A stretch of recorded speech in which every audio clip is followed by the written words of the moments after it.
the words of God and thy name. Greetings, Brother Judah. As thy Representative of the as thy OMB. And today we'd like to come and discuss some more biblical passages with you. And the passages we would like to discuss today is in Romans, the 10th chapter. And here in this passage, what we do find is a passage reading that Christ is the end of the law for righteousness for all who believe. And therefore, when the people read this passage, they declare that the law of Moses is done away with. Okay. And that's what we're going to do. We're going to go here and just examine it to see if this is so. Yes, we're going to go and see as well if this is speaking of the sacrificial law. Some teach that this is the sacrificial law, and I would beg to differ. I would say that that is not correct either. Again, when we are researching the passages, we want to look and actually see, to the best of our ability, the context in the passage. Now, here in the passage, he makes no reference of a sacrificial law.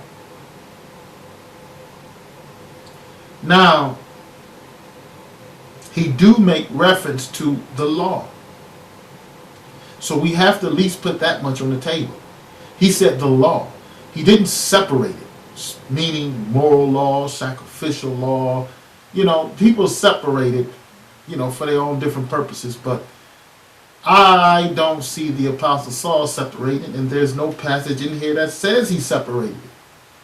No passage in this chapter. So we're going to go to 10 and see what he's talking about. And nor does it tell us, we're going to find that he done away with anything. So for those who want to say that the sacrificial law is just proving the sacrificial law done away with, first of all, it don't mention sacrificial law, and two, it doesn't say that he done away with anything. Those who say this is the Mosaic law, this passage in Romans doesn't say he done away with anything either. So let's read it. Starting at Romans chapter 10 and verse 1. Let's see if we can see what the passage is telling us. It says, "Brethren, my heart's desire and prayer to God for Israel is that they might be saved. For I bear them record that they have a zeal of God, but not according to knowledge." Very much so. We all believe, many of us have had that, and some of us still have today. We have a zeal, but not according to knowledge. We have a zeal, we want to go out with the Bible, tell everybody about the Bible, but we don't have it according to the knowledge of the passages. And this is one example of what we're dealing with right here. They have a zeal of God, but not according to knowledge. For they, being ignorant of God's righteousness and going about to establish their own righteousness, have not submitted themselves unto the righteousness of God. This is one of the first clues in the passage. Not the fact, first he's establishing how people have a zeal of God, but they don't have no knowledge about it. Then he further concludes that they are ignorant of God's righteousness. See, this is his argument. This is what he's starting to present. They don't have the knowledge of the Creator. They have a zeal, but not the knowledge. And therefore, since they don't have the knowledge, they are ignorant of God's righteousness. So the case that the Apostle Saul is going to begin to build from me reading this passage is about God's righteousness. Verse 3. For they, being ignorant of God's righteousness and going about to establish their own righteousness, have not submitted themselves unto the righteousness of God.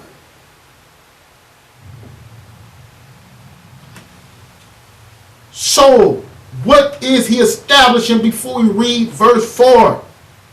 The righteousness of God that the people are ignorant of. Just like now, notice, for Christ is the end of the law for righteousness to everyone that believeth. Now, if you understand God's righteousness and not have a zeal without knowledge, see, people who got the zeal don't have no knowledge, think he's doing away with something. People have a zeal without knowledge, think that this talking about the sacrificial law that he done away with. No, it's not. People with zeal and not knowledge think he's talking about the Mosaic law that he's doing away with. This is furthest from the truth. He is establishing that you don't know, but you got a lot of zeal. And you found yourself ignorant of God's righteousness. So to even begin to understand the law of Moses, you have to understand the righteousness of God. But the people didn't bother to do that. They went about to establish their own righteousness, not submitting themselves to the righteousness of God. For Christ is the end of the law for righteousness to everyone that believes. Paul is establishing all of the people, whether you, especially those brothers and sisters so-called in his day, who were zealous after the law. They were zealous after it, but they didn't have no knowledge pertaining to it. And they didn't understand the righteousness that the law was establishing. That righteousness that the law was about and teaching is the righteousness that was found in HaMashiach, in the Messiah, in the Christ. And for all of us who believe, the Messiah is the end of the law for righteousness. And I know people reading and wondering why I haven't addressed, well, brother, it's right there in your face. You know, it's in your face, brother. It says he is the end of the law.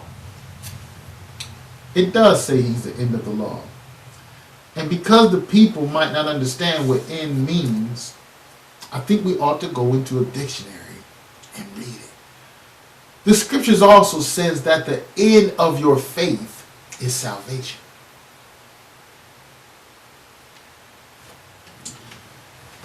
If we look it up in the Greek dictionary, this word that was used for end and how the Old English used to use the word end may be slightly different from how you understand END today. The word end today means to abolish, to obliterate, to erase, to get rid of. But you not read these passages. You can't read these passages through the eyes you have from this culture and from this language. And what I mean by the language, meaning the understanding of even English words. How did the Old English use this word end back then? That's why they used it for this Greek word. Notice, in the Greek 56, the Greek 56 is the Greek word telos. The English used in as a relation to telos. What does telos mean? 56 in the Greek. All right. To set out for a definite point or goal. All right. It's coming from telo. Properly, the point aimed at as a limit. That is, by implication, the conclusion of an act or state. So we're looking at the end result of something. Not the doing away and abolishing, but the aim of something. To reach a goal. Not to do away with. And for all of us who believe, let us read it with that light.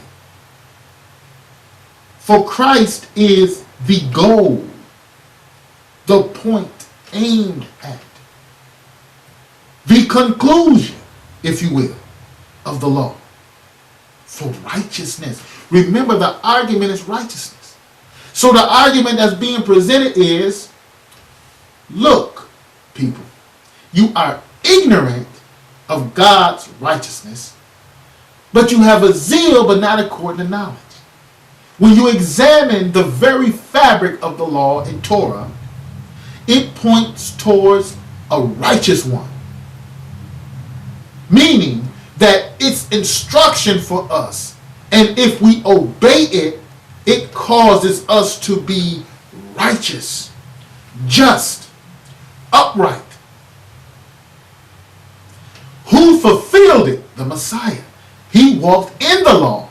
So the goal of the law, the aim of the law for everyone who believes, everybody who believe, who walk after the Torah, their goal is what? Christ. The purpose of me walking after the Torah, the divine legislation given from the heavens to the divine legislator. The purpose of all of these ordinances was to cause us to be like this Messiah. Just like him. In word, in deed, in action, in thought. Let's go further to show you this. So it's not doing away with anything.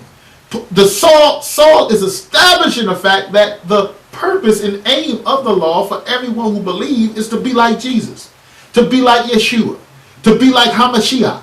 He's not talking about doing away with anything.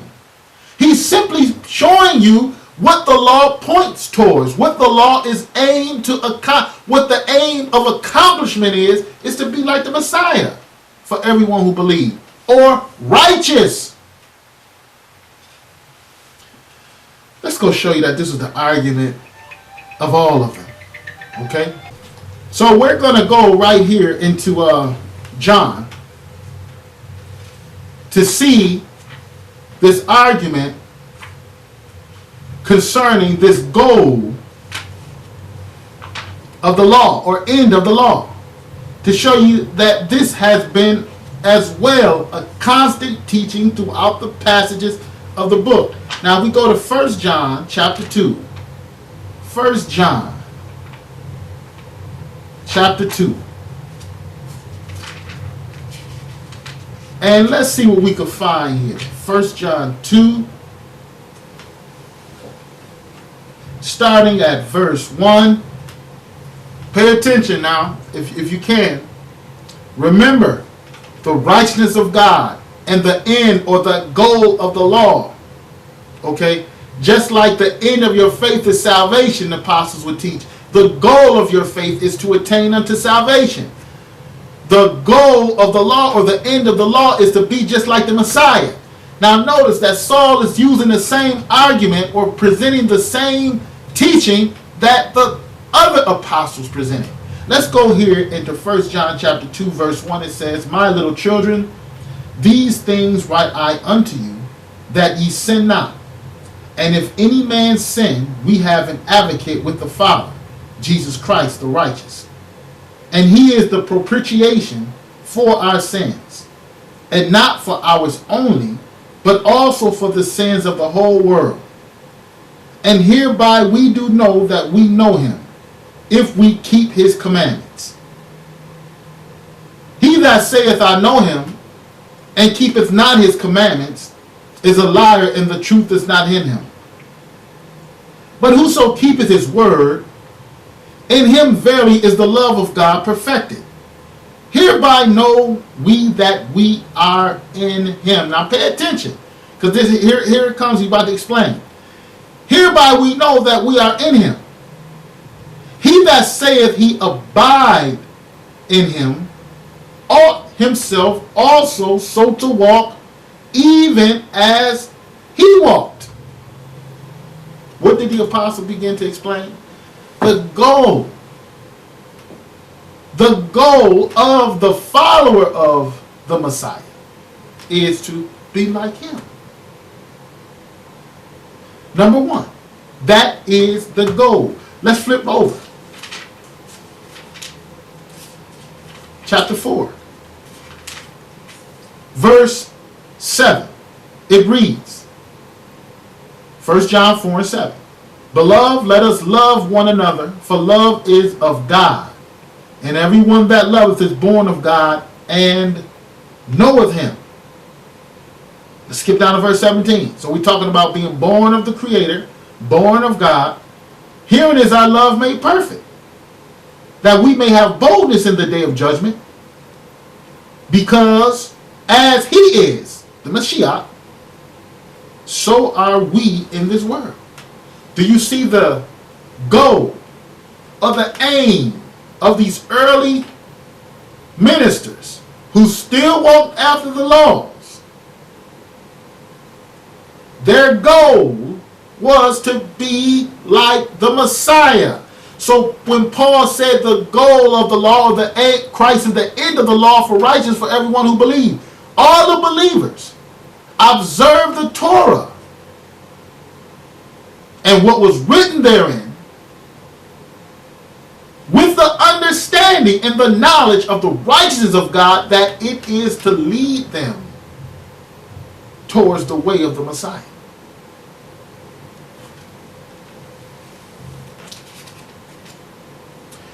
Let's look at it further. Philippians.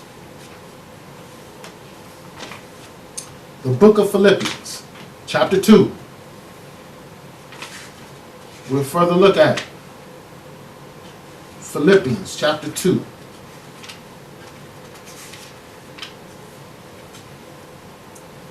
Starting at verse 1. Philippians 2 and 1.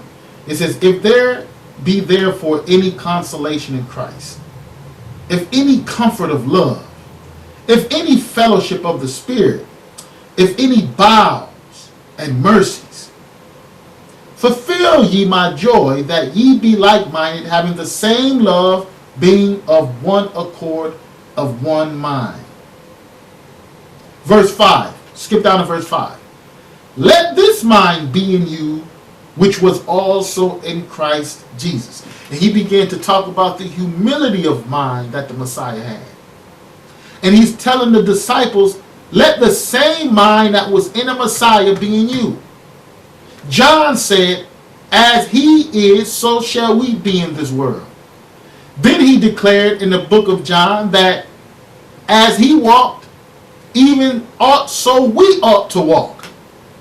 The argument with the disciples who believed the law, their end, or they understood that the end of the law, not the abolishing of it, but the goal of it. The aim that is pointing at is towards this righteous Messiah who come to instruct us in the right way. And if we follow his way, then we would, in essence, look around and you find yourself around a body of people who's keeping God's law, and then before you know it, you have created and living in a utopia or the kingdom. So this is the goal. So we see Saul telling them, have that mind of the Messiah. Let's get down to verse 19.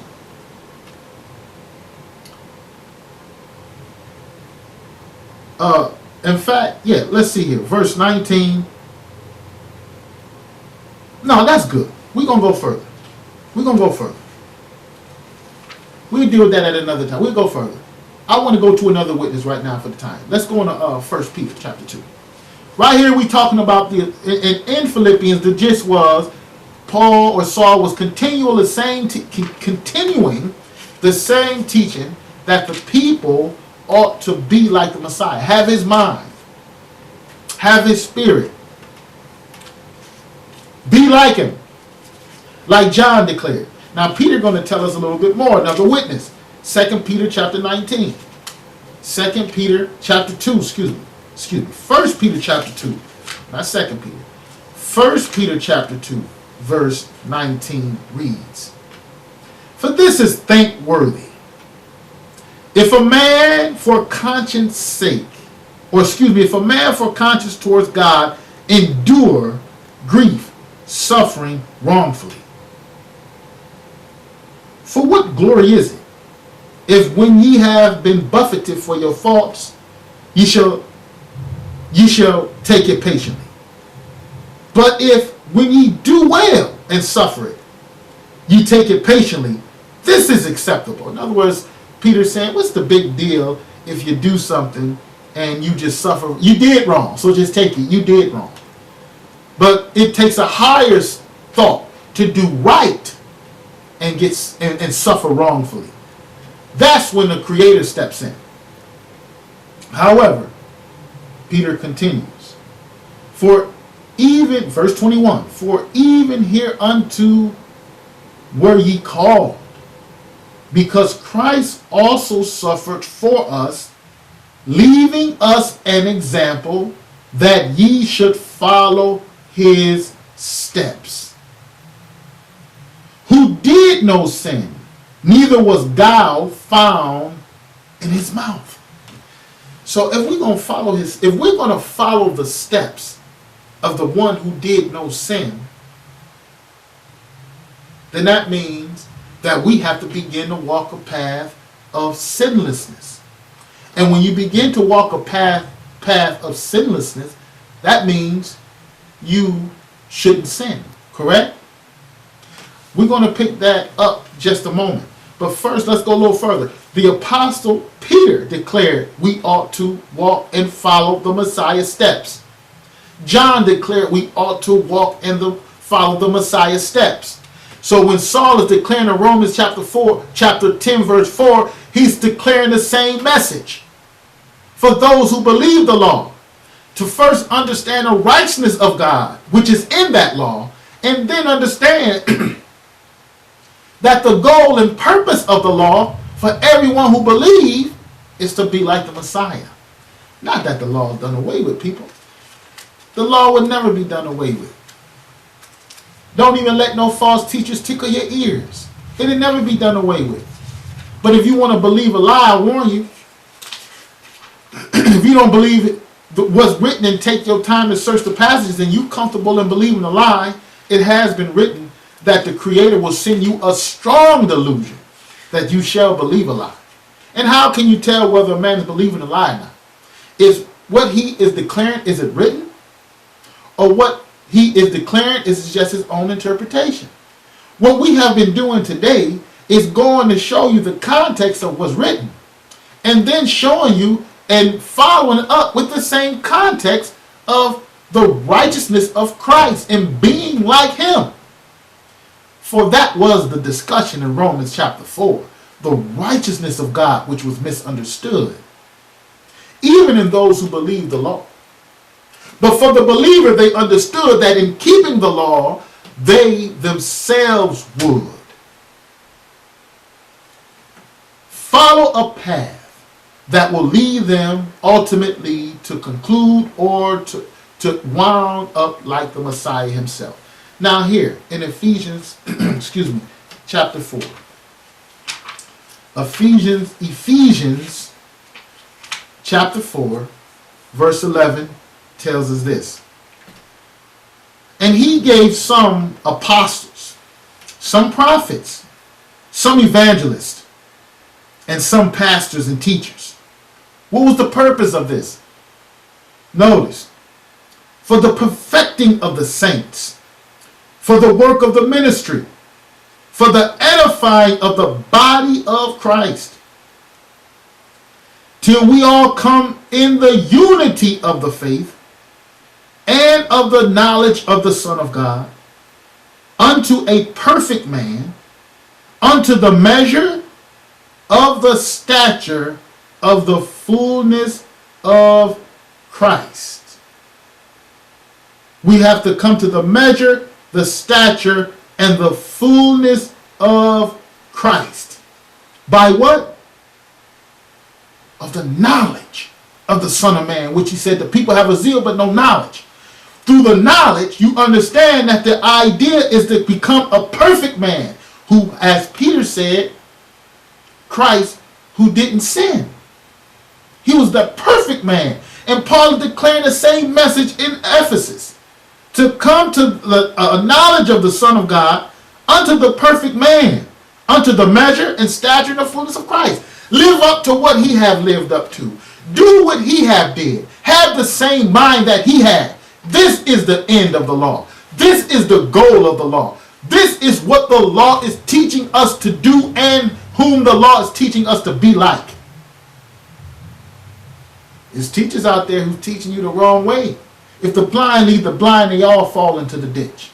What you want to understand and what I want to understand is what the biblical writers in their passages is teaching us. That's what we want to understand. So therefore, our brothers and sisters, our so-called brothers and sisters, whether they declare us to be brothers and sisters or not, for those who go in these passages and teach this the sacrificial law, you are not helping the cause. It would do you well to go read the context. Help the people understand the passages in the eyes of the writers. So this was the goal, to become or have the faith and the unity of the faith and the knowledge of the Son of God unto this perfect man. And this is what Paul or Saul was explaining in the book of Romans 4. Ignorant of the knowledge of God and his righteousness. You got to learn it and then understand that the goal of the law is to be this perfect man. Or, as he put it in Romans, to be like Christ. But we won't stop there. Let's go now into St. John chapter 13. And let's see what the Messiah said himself. Do the apostles have right to make such a decree? Do the apostles have the authority to command men to reach such a high goal? You can't do nothing like that. That's blasphemy. Well, let's see if the apostles were sanctioned and given the right to teach such a thing. St. John chapter 13. And if we take our time, we can read verses 13. Ye call me Master and Lord, and ye say, well, for so I am. This is the Messiah saying to his students. You call me Master, and truly I am your Master. Verse 14. If I then, your Lord and Master, have washed your feet, ye also ought to wash one another's feet. Why? For I have given you an example, that ye should do as I have done to you.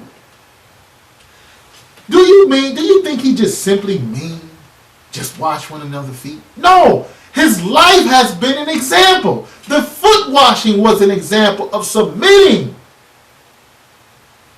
having that mind of humility that the Apostle Saul talked about in Philippians. Humbling ourselves one towards another.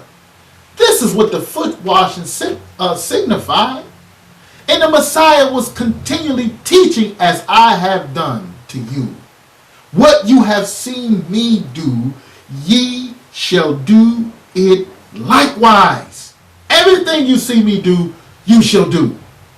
That's why the Apostle John declared in 1 John, as he is, so shall we be in this world. We're going to mimic him.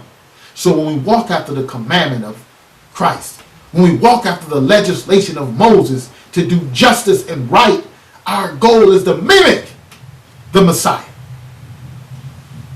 to be like him. And Peter declared that he was the sinless one. Let's see if Saul will confirm it. Let's go into 2 Corinthians chapter 5, verse 21 to establish this last point. It reads, for he hath made him to be sin for us who knew no sin, that we might be made the righteousness of God in him. Messiah didn't know no sin. What did that mean? What did that mean he knew no sin? Just as Peter declared here in 1 Peter chapter 2. We'll read it again. 1 Peter chapter 2. He was declaring the same thing. The Messiah didn't sin. 1 Peter chapter 2. And the goal of us keeping the law so that we won't do it either. We have fallen short.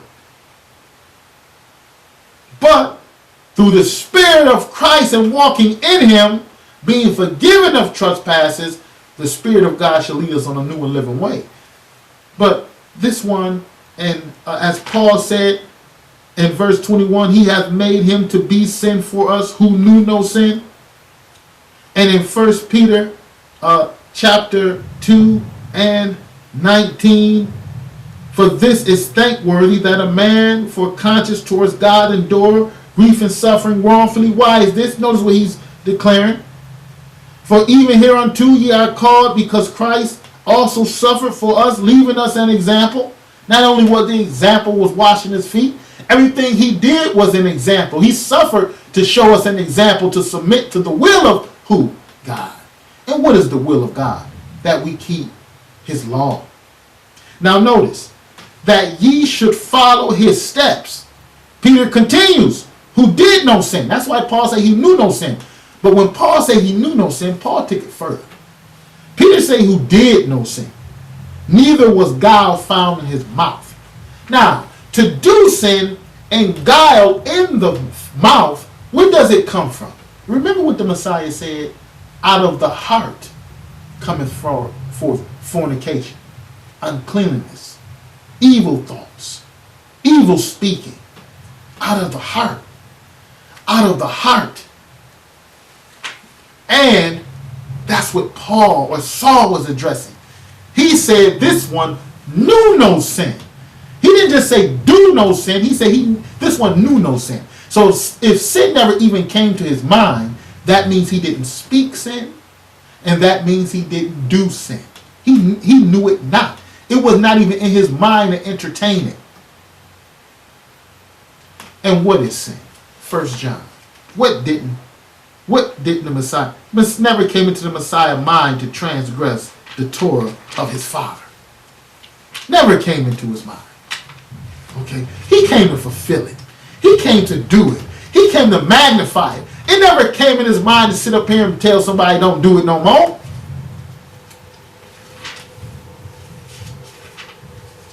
So here in 1 John, we're going to read this last text. 1 John 3 and 4.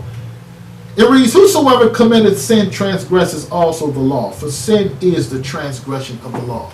So it never came into his mind to transgress the law.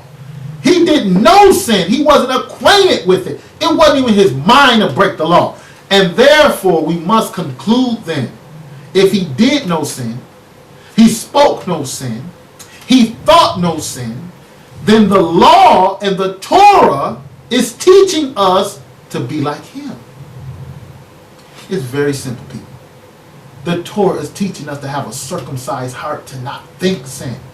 The Torah is teaching us to have righteousness and thoughts of righteousness towards our brothers, so we will not do sin. Remember what the Messiah taught? He that covet, that think on committing adultery, have done it already. You understand? Don't even think it. Only think righteousness. And how do you only think righteousness? How do you learn righteousness? By the law of God.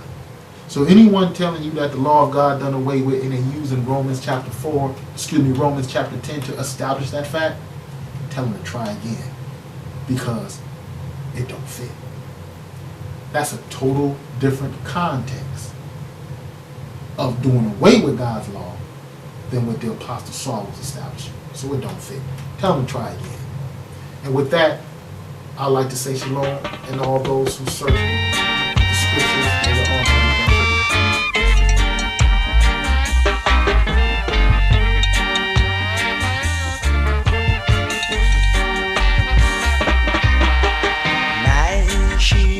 Hear my voice, yes, and follow me, follow me. Love the words of God and thy neighbors as thyself, as thyself. Oh God, keep our soul in life, and suffer not our feet.